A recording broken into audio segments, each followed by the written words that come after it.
ReZero is one of those things that is very highly regarded and is very popular. But when I watched it, I thought it was complete and total garbage. I hated it. Like, not just disliked it, but actively hated it. It was one of the cringiest, most unpleasant anime experiences I've ever had. And I've been just hating on this for years, ever since I first watched it. But I've been hating on Attack of Titan for years. And I went back and I rewatched it, and I really liked it. My opinion of it did a 180. There's still obviously flaws with Attack on Titan, and I freely acknowledge those, but it's overall it's a good show, and I get why it's popular. So I said everybody deserves a second chance. Maybe I was just in a bad headspace when I watched ReZero. Maybe it's like when I watched Watchmen the first time, or some of these other movies, that I just didn't appreciate them at the time, but I'm going to rewatch it and it's going to be much better. So I rewatched ReZero. And did I like it more? Did I hate it more? How did it make me feel upon a second viewing? I think the best way to describe ReZero is the writer took, let's just pick an arbitrary number. The writer took 30 ideas. 10 of them were okay. 6 of them were really good and solid. And the rest were just complete garbage. And were complete shit and were absolutely horrible. So I've kind of gone from thinking the show was absolute trash to being trash but a mixed bag that had some potential there.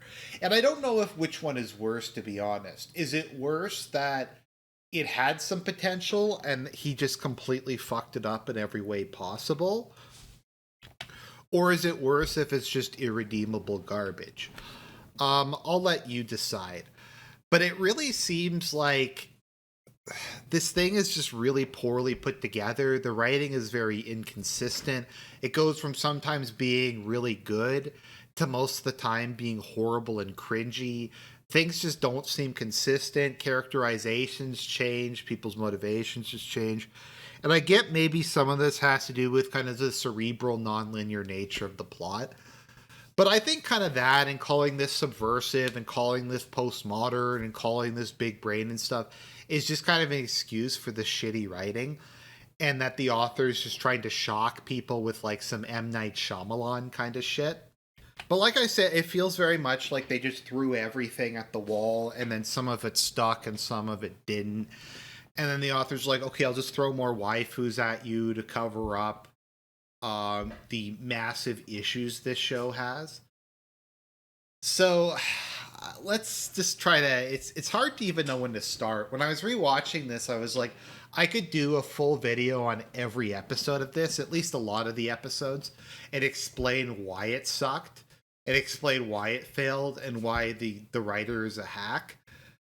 But let's just maybe take an overview. So I think the whole show very much focuses around Subaru. And the question, do you think Subaru is a good protagonist? Do you like him? Do you dislike him?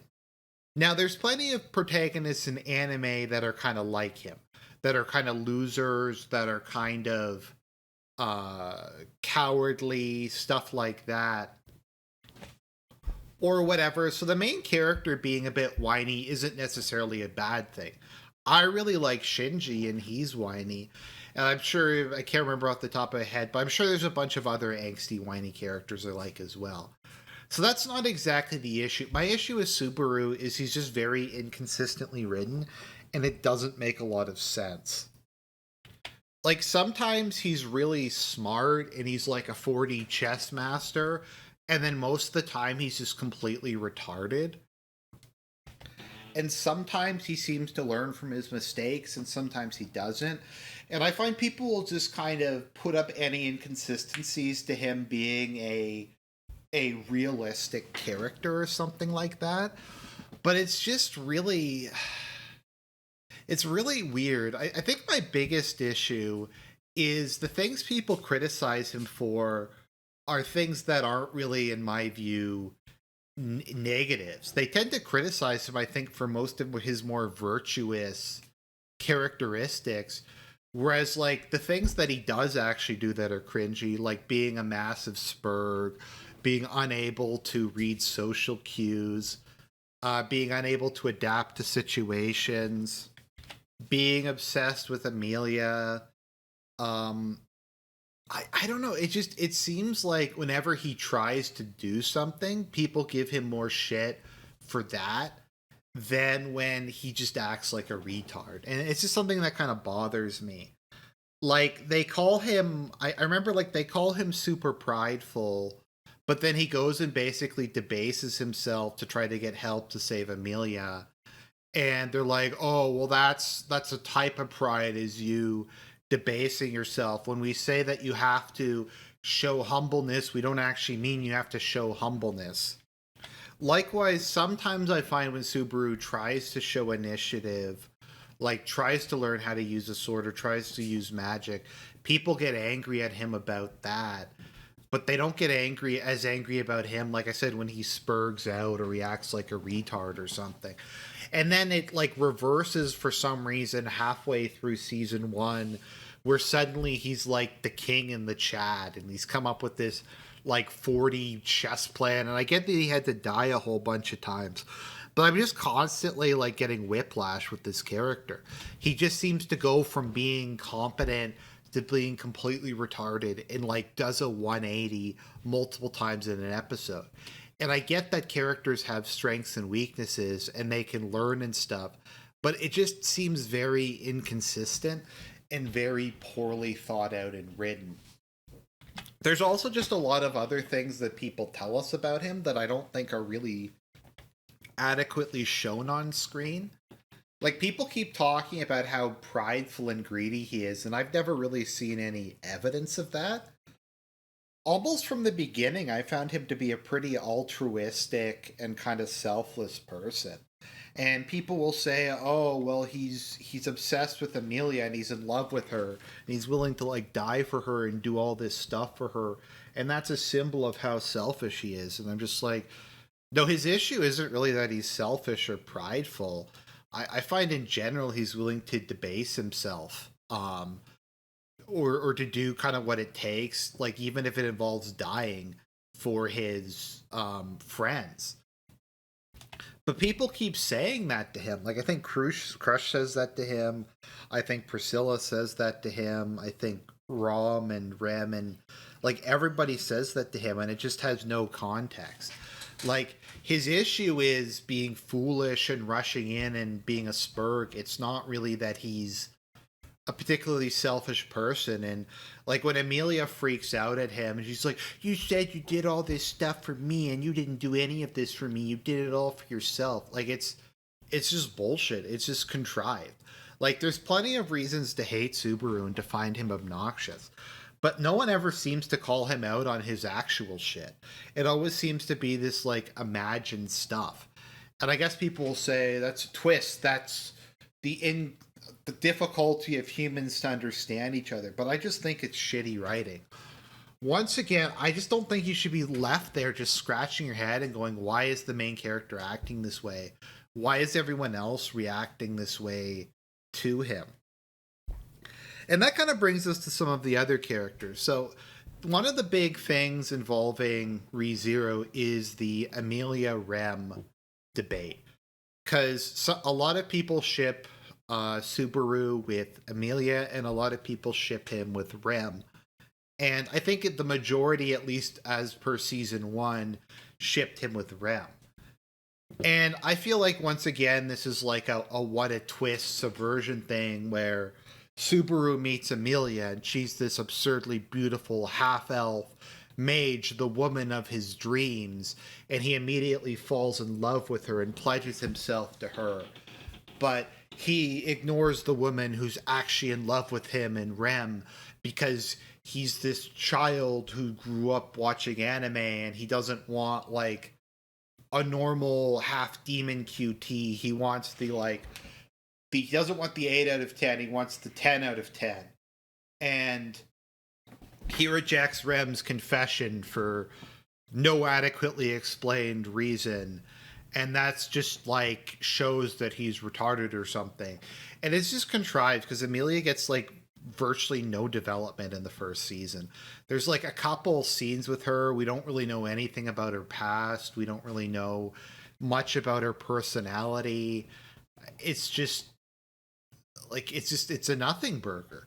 And once again, I'm sure that would be excused as saying, oh well, Subaru's in love with the idea of her and not her herself, whereas Rem is real and that sort of thing. But once again, I just think it's shitty writing. Aside from Emilia being nice and attractive, I don't really get why Subaru is in love with her. I guess she saved them the first time they met, but on the whole, to me, it frankly just doesn't make a lot of sense. And like once again, they're just like they decided that I don't know. It just feels like whiplash because like Rem is kind of a bitch to him when they first meet, and she kills him multiple times, often in really gory ways. But then suddenly she's in love with Subaru now because he does something heroic, and she gives like it feels like they took something from bad fan fiction, like some really lonely guy wrote, and just gave the speech to Rem, and then just had Subaru reject her for contrived reasons to make the audience hate him and think that he's a scumbag.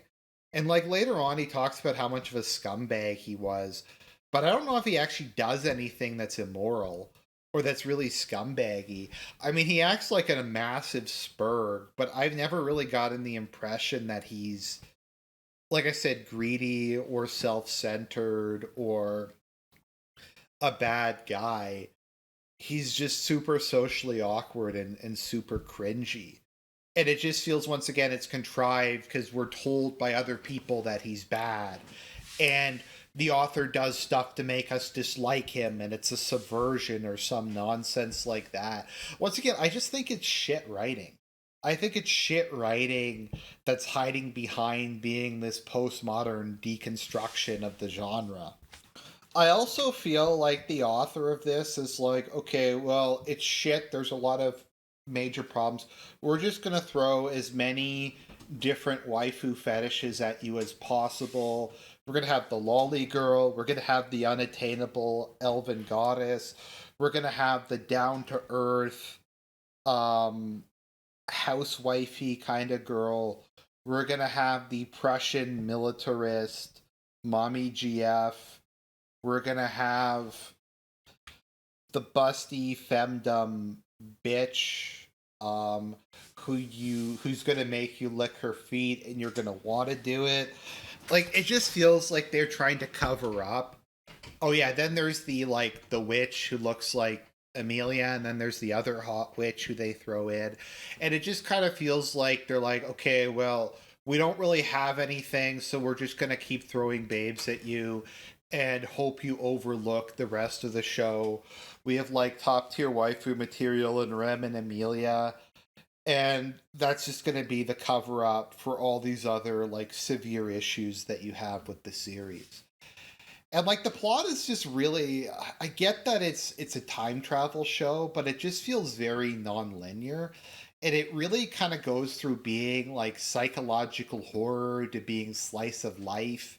And I guess that's supposed to be it. Is it supposed to be like Subaru's has this conception that life is like an anime, even though he's in an anime, but it's actually not an anime, and he's not the main character, but he is actually the main character and has plot armor, and it just kind of like seems to really go back and forth between like how psychologically damaged he is or how optimistic he is. Like it's just nothing about this show is consistent in any way, aside from the amount of waifu bait they just try to throw at you to once again try to cover up like how bad it is. Like if the fundamentals were at least there, I don't know, but it's just I don't even really know what to say. Like to kind of adequately explain it, I'd have to go through episodes basically line by line and explain why the particular scene or the particular bit of dialogue doesn't work.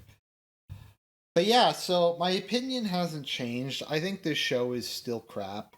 I'm gonna watch season two because so far season two seems like it's a little bit better than season one. but I do think it's overrated. I do think the writing is truly atrocious.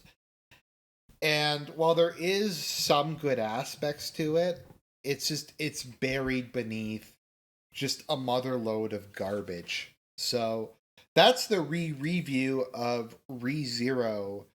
God bless. I'll do a review of season 2 when I'm finished.